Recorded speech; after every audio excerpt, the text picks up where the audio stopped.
আলহামদুলিল্লাহ রাব্বিল আলামিন আসসালাতু ওয়াসসালামু আলা রাসূলিহিল কারীম ওয়া আলা আলিহি ওয়া সাহবিহি আজমাইন। ওমরা করার সংক্ষিপ্ত পদ্ধতি হলো এরকম। ওমরা করার উদ্দেশ্যে মিকাতে পৌঁছে ওমরার এহরাম বাঁধবেন। এখানে নাপাকির গোসলের মতো গোসল করবেন। নারী পুরুষ সকলের জন্য এই গোসল সুন্নত, এমনকি ঋতুমতী মহিলা হলেও তার জন্য গোসল সুন্নত। গোসলের পর পুরুষরা মাথায় ও দাড়িতে আতর ব্যবহার করবে, অতঃপর এহরামের কাপড় পরবে। মেয়েরা সাধারণ কাপড় পরবে, তাদের এহরামের কোনো লুঙ্গি চাদরের মতো কিছু নেই। কোনো ফরজ নামাজের সময় হলে নামাজ পড়ার পর এহরাম বাঁধবে, ওমরার নিয়ত করবে। আর যদি ফরজ নামাজের সময় না হয়, তা মসজিদে গিয়ে বসতে হয়, তাহিয়াতুল উজুর নিয়তে অথবা তাহিয়াতুল মসজিদের নিয়তে 2 রাকাত নামাজ পড়বেন, কেননা এই স্থলে এহরামের জন্য বিশেষ কোনো নামাজ নেই। আর মহানবী সাল্লাল্লাহু আলাইহি ওয়াসাল্লাম কর্তৃক এই বিষয়ে কিছুই বর্ণিত হয়নি। আর অবশ্য মহিলার যদি মাসিক থাকে তাহলে সে নামাজ পড়বে না। তারপর গাড়িতে বসে মিকাতে এলাকার ভিতরে লোকেরা বাসা থেকে এহরাম বাঁধবে। যারা মিকাতের ভিতরে বাস করে তারা, যেমন মক্কাবাসী, জিদ্দাবাসী, তারা মিকাতের ভিতরে আছে, তারা বাসা থেকেই কাপড় পরবে। তারপর গাড়িতে বসে আলহামদুলিল্লাহ, সুবহানাল্লাহ, আল্লাহু আকবার বলবে। গাড়ি চলতে শুরু করে কেবলামুখ হলে বলবে লাব্বাইক আল্লাহুম্মা উমরাহ। এতক্ষণে আপনি ওমরাতে প্রবেশ করলেন। তো ওটা ওমরার কাপড় পরা আলাদা, এহরামের কাপড় পরা আলাদা। এহরাম বাঁধা হচ্ছে এখানে আপনি লাব্বাইক আল্লাহুম্মা উমরা বলে এহরাম বাঁধলেন। এইখানে যদি রোগ, শত্রু ভয় বা অন্য কোনো কারণে ওমরা না করার আশঙ্কা থাকে বা ওমরা সম্পন্ন করতে পারবেন না এই ভয় থাকে, তাহলে মনে মনে নিয়ত করবেন যে আল্লাহ যদি কোনো আমাকে বাধাকারী আমাকে বাধা দেয়, তাহলে আমি সেখানেই হালাল হয়ে যাব। এই কথাটা, এই নিয়তটা করে রাখলে পরে যদি ওমরা করতে না পারেন তাহলে আপনাকে দাম লাগবে না। তারপরে গাড়িতে বসে আপনি তালবিয়া পাঠ শুরু করবেন। লাব্বাইক আল্লাহুম্মা লাব্বাইক, লাব্বাইক লা শারীকা লাকা লাব্বাইক, ইন্নাল হামদা ওয়ান নি'মাতা লাকা ওয়াল মুলক লা শারীকা লাক।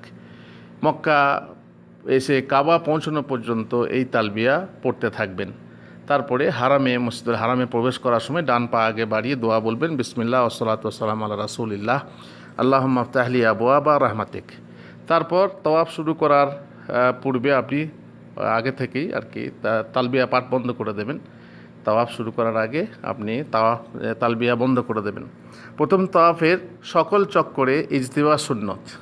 ইজতিবা হলো ডান কাঁধ বের করে চাদরের উপর উভয় প্রান্তকে বাম কাঁধের উপরে চাপিয়ে নেবেন। মানে ডান কাঁধটা বের করে বগলের নিচে দিয়ে পার করে বাম কাঁধে চাপিয়ে নেবেন। তারপরে নিয়ত করে, মানে তাওয়াফের নিয়ত করে হাজরে আসওয়াদ থেকে তাওয়াফ আরম্ভ করবেন।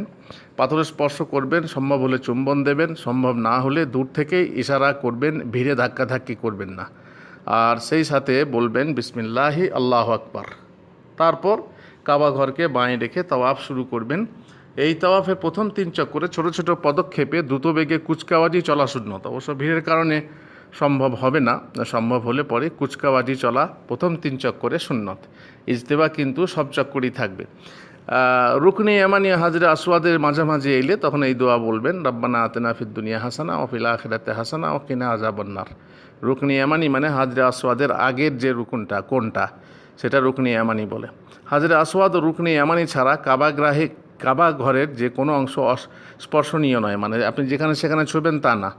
ওই রুকনে ইয়ামানি আপনি স্পর্শ করতে পারবেন, চুম্বন না, ওখানে খালি স্পর্শ। আর যদি স্পর্শ করতে না পারেন তাহলে ইশারা করা যাবে না, ওখানে কিন্তু ইশারা নেই। তারপর রাব্বানা আতিনা পড়তে পড়তে আপনি হাজরে আসওয়াদ পর্যন্ত আসবেন। যখনই হাজরে আসওয়াদের কাছাকাছি হবেন তখনই হাত দ্বারা ইশারা করে বলবেন আল্লাহু আকবার। এখানে বিসমিল্লাহ নেই, কেবল আল্লাহু আকবার বলবেন। আর হাজরে আসওয়াদ থেকে পুনরায় হাজরে আসওয়াদ পর্যন্ত, এটা হয়ে গেল 1 চক্কর। মানে এটা আপনার 1 চক্কর শেষ হয়ে গেল, তাওয়াফের 1 চক্কর হয়ে গেল। এখানে প্রত্যেক চক্করের জন্য নির্দিষ্ট করে কোনো দোয়া নেই। অতএব হাজিকে সেই সকল বাজারি বই পুস্তক থেকে দূরে থাকা দরকার যা বহু সংখ্যক হাজিদের হাতে দেখা যায়, যাতে প্রত্যেক চক্করের জন্য নির্দিষ্ট ধরনের দোয়া মনগড়াভাবে লিপিবদ্ধ আছে এবং অনেকে শোরগোল করে পড়ে থাকে, যা পাঠ করা বিদাত। রাসূলুল্লাহ সাল্লাল্লাহু আলাইহি ওয়াসাল্লাম থেকে বর্ণিত হয়নি। অতএব প্রত্যেক বিদাতই হলো ভ্রষ্টতা। আপনি দোয়া জিকির যেটা পারেন, সুবহানাল্লাহ, আলহামদুলিল্লাহ, লা ইলাহা ইল্লাল্লাহ, তারপরে মোনাজাতের দোয়া, কোরআন ইত্যাদি আপনি পড়তে পারেন। জিকির করতে করতে আপনি তাওয়াফ করবেন।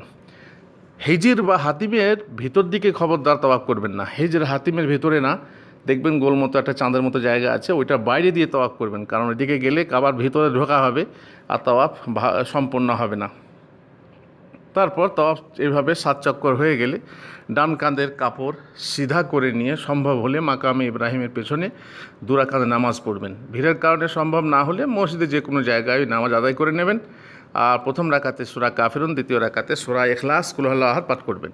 তারপর সাইড জন্য দরকার হলে পানি খাবেন, পানি পান করবেন। আর ওই 2 রাকাত নামাজ পড়ে মোনাজাত নেই, আপনি ওই নামাজ পড়েই উঠে যাবেন, পানি পান করবেন। তারপরে সাইড জন্য সাফা পাহাড় দিকে চলে যাবেন। পাহাড়ের নিকটে পাহাড়ের কাছে গিয়ে পৌঁছে বা উপরে গিয়ে বলবে ইন্না সাফা ওয়াল মারওয়াতা মিন শাআইরিল্লাহ, বাস এইটুকু পড়লেই যথেষ্ট। এই আয়াত এইখানেই পড়বেন, একবার পড়বেন প্রথমেই। আর আল্লাহ তাআলা যা দিয়ে শুরু করছেন তাই দিয়ে শুরু করবেন, সাফা দিয়ে। তারপরে আর এই আয়াত কোথাও পড়তে হবে না। সাফায় চড়ে কেবলামুখ হবেন, কেবলামুখ হয়ে 2 হাত তুলে আল্লাহু আকবার আলহামদুলিল্লাহ বলবেন। তারপরে এই জিকির পাঠ করবেন, লা ইলাহা ইল্লাল্লাহু ওয়াহদাহু লা শারীকা লাহু লাহুল মুলকু ওয়া লাহুল হামদু ওয়া হুয়া আলা কুল্লি শাইইন কাদির, লা ইলাহা ইল্লাল্লাহু ওয়াহদাহু আনজাযা ওয়া'দাহু ওয়া নাসারা 'আবদাহু ওয়া হাযামাল আহজাবা ওয়াহদাহু। এরপরে মোনাজাত করবেন, ইচ্ছা মতো মোনাজাত করবেন, আল্লাহর কাছে দিন দুনিয়া ভালাই চেয়ে নেবেন। আরবিতে বাংলাতে আপনি মোনাজাত করতে পারবেন। তারপরে সেখান থেকে নেমে এটাই আপনি 3 বার করবেন, 3 বার করবেন। এই মোনাজাত হয়ে গেল, তারপর আবার জিকিরটা পড়বেন, তারপরে আবার মোনাজাত করবেন, তারপর আবার জিকির করবেন, 3 বার করবেন। তারপরে সেখান থেকে নেমে মারওয়া পাহাড়ের দিকে রওনা হবেন। সবুজ বাতি আসলে স্বাভাবিকভাবে আসা পর্যন্ত স্বাভাবিকভাবে হাঁটবেন। সবুজ বাতির চিহ্ন দেখে আগামী সবুজ বাতির চিহ্ন পর্যন্ত সম্ভব হলে খুব জোর বেগে দৌড়ে পার হবেন। দৌড়তে গিয়ে অবশ্য কাউকে কষ্ট দেবেন না, ধাক্কা দেবেন না। মেয়েরা কিন্তু স্বাভাবিক চলনে চলবে, তারা দৌড়বে না, কারণ তাদের পর্দার সমস্যা আছে। অতঃপর দ্বিতীয় সবুজ বাতির পর থেকে স্বাভাবিকভাবে হেঁটে ওখান থেকে অনেকেই সারা এটাই দৌড়ে, কিন্তু না, ওই সবুজ বাতি যে পর্যন্ত আছে এই 2 সবুজ বাতির মাঝখান বরাবর দৌড়তে হয়, বাকি না। এখানে যখন মারওয়াই পৌঁছে যাবেন, মারওয়াই কেবলামুখী হয়ে আপনি 2 হাত তুলে ওইভাবে মোনাজাত করবেন। এখানে কিন্তু পাহাড়ে মারওয়া পাহাড়ে উঠেও আয়াত পড়বেন না, কেবল জিকির ও মোনাজাত 3 বার করবেন। তারপরে মারওয়া থেকে সাফার দিকে ওই পূর্বের নিয়মে আসবেন, সবুজ বাতির 2 সবুজ বাতির মাঝখানে দৌড় দেবেন। আর এ পর্যন্ত যখনই আপনি সাফায় এসে পৌঁছে যাবেন, আপনার 2 চক্র সাই পূর্ণ হয়ে যাবে। সাফাতে উঠেও সেই জিকির ও দোয়া পাঠ করবেন যা প্রথমে করেছিলেন 3 বার করে, কেবল আয়াতটা পড়বেন, আর আয়াত পড়ার দরকার নেই। এইরূপে সাফা থেকে মারওয়া 1 চক্র এবং মারওয়া থেকে সাফা 2য় চক্র হিসাব করে মারওয়া 7 চক্র শেষ করবেন। অতঃপর বের হয়ে মাথার চুল ন্যাড়া করবেন অথবা ছেঁটে নেবেন, তবে ছাঁটা যেন মাথার সকল জায়গা থেকে হয়। এ নয় এখানে সেখানে কেটে নেবেন, তা না, যেন মাথার সমস্ত চুল আপনার ছাঁটা যায়। আর মহিলারা অবশ্য সমস্ত চুল জমা করে তার শেষ ডগায়, মানে হাতের আঙ্গুলের ডগার 1 গিরা পরিমাণ কেটে ফেলবে। সে মানে তার চুলে যত শেষ আছে শেষ প্রান্তে আঙ্গুলের ডগার যে গিরা আছে 1 গিরা পর্যন্ত কেটে ফেলবে, তাহলেই এহরাম থেকে পূর্ণ হালাল হয়ে যাবে। আর এহরামে কি হারাম সেটা জানেন, খুশবু ব্যবহার করা যাবে না ইত্যাদি, সেগুলো জেনে নিতে হবে আপনাদেরকে। এ পর্যন্ত করলে আপনার ওমরার কাজ শেষ হয়ে যাবে।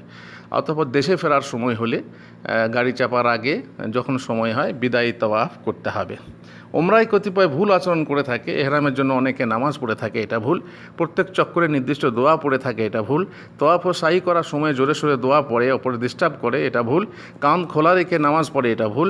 হাজরে আসওয়াদ চুম্বন করার সময় ধাক্কাধাক্কি করে, এটা ভুল। মানে সওয়াব করতে গিয়ে গোনা করে আর কি। বিশেষ করে মহিলাদের সাথে, আপনি পুরুষ মানুষ মহিলার সঙ্গে ধাক্কাধাক্কি করছেন, অথবা আপনি মহিলা ধাক্কাধাক্কি করে চুম্বন দিতে যাচ্ছেন পুরুষের সাথে, এগুলো গোনা করতে যাওয়া হয় সওয়াবের আশায়। আর মাথার চুল সম্পূর্ণ না ছেটে এখানে ওখানে ছেটে কাপড় পরে নেয়, এটা ভুল। আর 1 সফরে একটাই ওমরা, অনেকে বারবার ওমরা করে মসজিদে আয়েশা গিয়ে, এটা ভুল। রাসূলুল্লাহ সাল্লাল্লাহু আলাইহি ওয়াসাল্লাম কত কষ্ট করে মদিনায় এসেছিলেন, কেবল একটাই ওমরা করেছেন, একাধিক ওমরা করা প্রমাণিত নয়। আল্লাহুল মুওয়াফিক। ওয়া সাল্লাল্লাহু আলা নবিয়িনা মুহাম্মদ ওয়া আলা আলিহি ওয়া সাহবিহি আজমাইন।